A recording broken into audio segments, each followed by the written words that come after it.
index. Amit Jeswani is with us. He's founder and chief investment officer at Stallion Asset. Amit, good afternoon. Great to have you with us here on CNBC-TV18 as always. Thanks for joining in. And, you know, we're chatting after what has been a historic week, extraordinary in terms of the moves, volatility, and I think a week we will all remember, especially that Tuesday. So let me begin by asking you what you did over the last week. Did you go through it without doing anything? Did you do a lot? Well, just give us a sense. Prashant, we were chilling in life. So largely we had no exposure towards B2G. My exposure towards B2G was 2.5%. That too had to cut it off on the on that exit on that main election day result. It's just that me and B2G are not friends at all. It's very tough to have conviction for us. We had one renewable company where we had 2% allocation and one other small 0.5% weight. So that was our entire allocation towards somewhat B2G, but we went to 0%. But that was the only change that we made to our portfolio. Typically in our portfolio, Prashant, we always have 20, 25 stocks in the wait list. So if we move, if we think something may not do well, our risk management systems, alert us and we just move to something else. And that's what we did this time also. But our exposure towards B2G historically has been very, very, very low. So all these things don't impact us. In fact, according to us, if things would have got even worse, we would have outperformed even more. But we are happy that things have not gone worse. We have Modi ji as our prime minister. And for the next 5 years, we hope to make a lot of money. And these are times where, whenever you get a dip, we have to dream big and execute very large things for the next. I believe a lot of people, a lot of investors will completely change their net worth and they will move to a next orbit of their lives. We will see massive number of millionaires from the equity market going forward. I'm super bullish. Yeah, no, that's well put. And this bull market that we have already has done that for many people, right? More than I think any other past bull market in that sense. Amit, from your, not B2G, as you said, you're not friends, B2G and you, but anything else that you bought, or were you fully invested, or you don't have cash? Because it's not just B2G, but everything, you had that swoon everywhere for at least one day. Yeah, that day we were in panic mode, so we didn't do so much. So we ourselves were in panic mode, but we have allocated 8% of our portfolio to real estate over the last 1-2 months. I would say that's a new sector that we have identified. What the two best companies? So if you see the real estate space, there is clear signs of consolidation happening. The market leader, the two best players.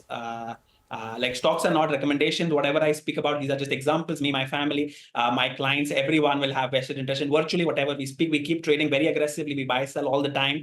But stocks like Godrej, which have been growing at 37%, 5 years, Prestige, which has done 5-year CAGRs of 42%.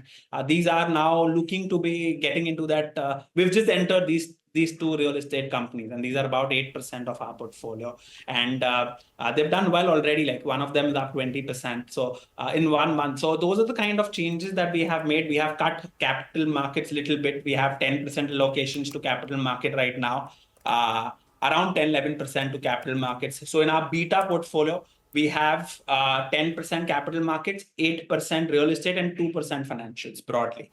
So that is my beta part of my portfolio, which is a high beta, but I want to make it large there. All right. Hi, Amit. Good afternoon and good to see you. When the last time you joined us as well, you were telling us about Godrej and Prestige. They were the two you liked from the real estate space. And you're sticking by them, and you've cut some portfolio allocation to the capital markets. Got that. What about your top weighted stock? I think it was Polycab, right? And then followed by Zomato. Trimmed down positions on both those two? I don't trimmed down. I don't know. Polycab remains about 9.5-10% of our portfolio, to by the best of my knowledge, because these stocks have gone a little volatile in last 3 days. So typically I know the exact weights, but it's around 9.5-10% of our portfolio. The gains have been phenomenal in Polycab. But if you think about it, this quarter also, Nigel, Polycab grew at 29%, KEI grew at 18%, RR Kabel grew at 15%. And think about it, KEI total fixed asset is about 770 crores. Polycab, 770 crores is total fixed asset of KEI, which is the number 2 player in wires and cables. And RR Kabel is 550 crores. Polycab has guided for 1100 crores of capex for next 3 years. Every year for next 3 years. Basically, they want to create 1.5 times KEI every year for the next 3 years. So they are so optimistic. It is very tough for me to cut position, because if I cut position, I have to buy something else. Like, because you're just moving in our world.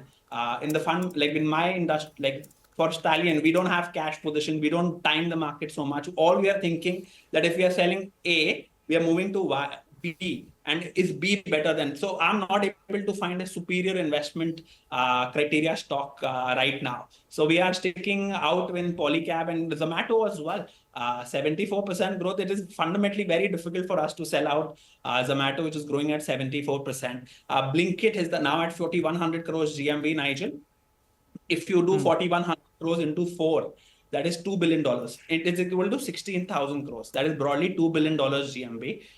Amazon GMV is $18-19 billion in India. I think they will become very, very, very large. I don't want to say anything, but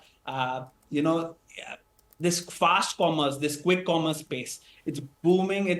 I don't know what these businesses will look like 1-2 years from today. So till the time they are growing at this pace, we cannot sell them because we don't have alternate. What are you going to buy? Your McDonald's is growing at 2%. Jubilant is growing at 3%. In quick service, in this food service space, you need market leaders, high growth, high ROC, and customers are loving the product. So those are the kind of bets we take. If you see the last 5 years of winners, Trend, Polycab, Persistent, these were growing when everyone else was struggling. And that is what we do. We divide India in 71 industries, and we find in each industry who's that player who's scaling and gaining market share. Got it. All right, Amit. So we've got both those two. You like a couple of these counters. I wanted to ask you about the cement space as well. For the time being, just take a look at some of these stocks. Sagar Cement, let's move to the high point of the day. We are at CNBC-TV18. I told you if Mr. Naidu is going to return back to the fore, he's going to be pushing through that Amravati agenda, then some of these stocks will do well. Sagar Cement, Ramco Cements, NCL Industries, KCP we already covered in the last week or so. So I'll want, Amit's comment on this. For the time being, though, let's... Amit is still with us. Amit, any thoughts? Do you own anything here? And your views? Yeah, we have 3 names here. We have Varun Beverages. We have a small company from Bihar called Aditya Vision. We have PG Electroplast, which we added lately last quarter only. So these are the 3 names that we have. We like PG Electroplast, who's a contract manufacturing company from Noida, but they're gaining market share very aggressively. When you compare it to Amber, their ROCs are 21%. They've guided for very high growth. They've been scaling up very well. For those are the kind of, and they've been reinvesting capital at very high ROCs. So our patterns are the same. You want leaders who's gaining market share, and they are the fastest. When you compare in the AC industry, they are the fastest growing ones. PG Electroplast there, and we got it at reasonable prices. Then you have Varun Beverages, which is our favorite. They already said in the con call, which happened, that they are at 100% capacity utilization.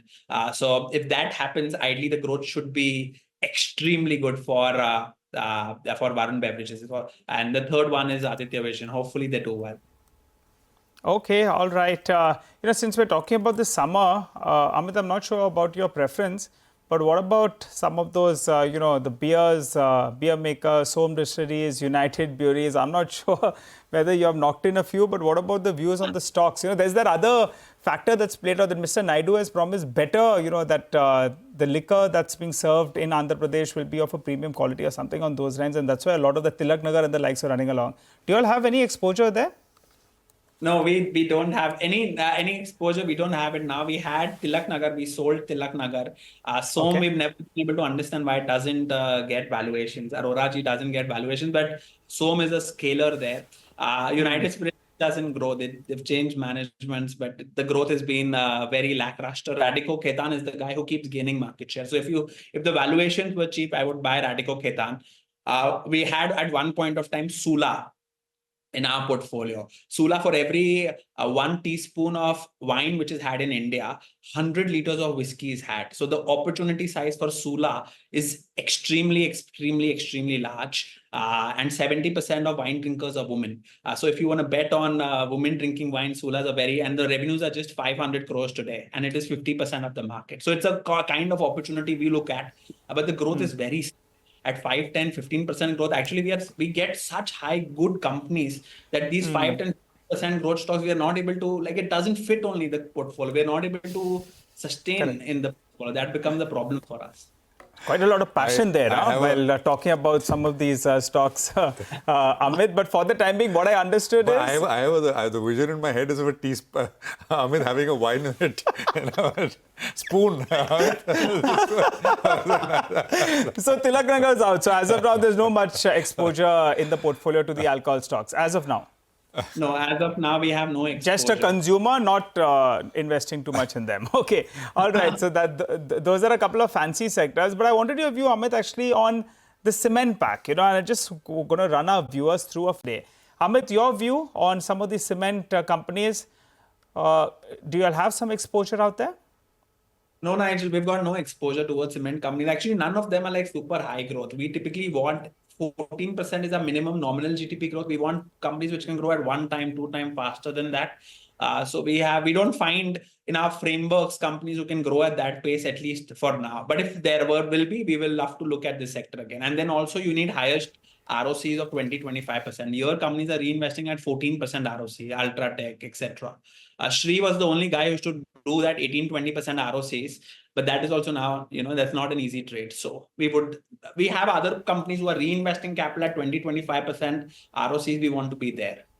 All right. Anything new you want to highlight? I mean, we spoke about NetWeb, DOMS, Amit, last time you were on. Any addition, anything else on the radar? Prashant, we keep looking. Like last earnings season was not a great earnings season. There were new additions like DOMS, PG Electroplast we added, Dixon we added, but Dixon we added at 8,000 levels. Today is 10,000, so I don't want to speak too much about it. But that is becoming a monopoly in mobile phones. If you see, they have added this company called iSmartu, which will do around 8,000 crores of, which has done 8,000 crores of revenues in FY24. The PAT was 200 crores, and they acquired it 51% stake at 200 crores. Basically, at free prices, Dixon got iSmartu. They are Xiaomi scale-up will start. So 17,700 was the revenues for Dixon in FY24. I think they will do anywhere between 30 to 35,000 crores in FY25. This one is also reinvesting 100% of cash flows at 30-35% ROC. Monopoly in mobiles, LED, manufacturing, 35% market share in TVs. Basically the same game. And electronic, we are looking at this electronic manufacturing theme very aggressively. So this quarter we added Dixon but Dixon's up 25%. So I don't think it's a good idea for me to speak too much about it. PG we added. We keep looking at what we have in our portfolio and how do we get better. And yes, but there are opportunities. I feel Prashant, I honestly feel if someone's ready to work hard or can give the money to us, either ways, a massive opportunity there, because there are a lot of entrepreneurs. You should avoid 5, 10, 15% growing companies now, because if Modi ji is there, see the last 5 years, which were the largest winners. That will tell you a lot about the next 5 years. Look at how APL Apollo scaled. Look at how Persistent scaled. Look at how Polycap scaled. These were all very small companies. India Mart. So many companies have become very, very the market leaders. And hopefully we can do the same what we've done in the last 4-5 years for our customers. All right. Well put. And I think viewers are listening. So, you'll start... the phone will start ringing. The checks will start coming. But good conversation, Amit. Appreciate you joining us, and thank you very much for joining us. By the way, on Dixon, the management was with us, and they did say that actually that the revenue guidance for FY25 is that 32,000 crores as opposed to the 17 plus around there, what they did in FY24. So that is Dixon for you. Stocks done well. We'll take a quick commercial break here. A D-Street chatter with Nimesh as always. What is Nimesh picking up in terms of specific stocks? And of course, we'll put out some short-term trading ideas as well. Stay tuned.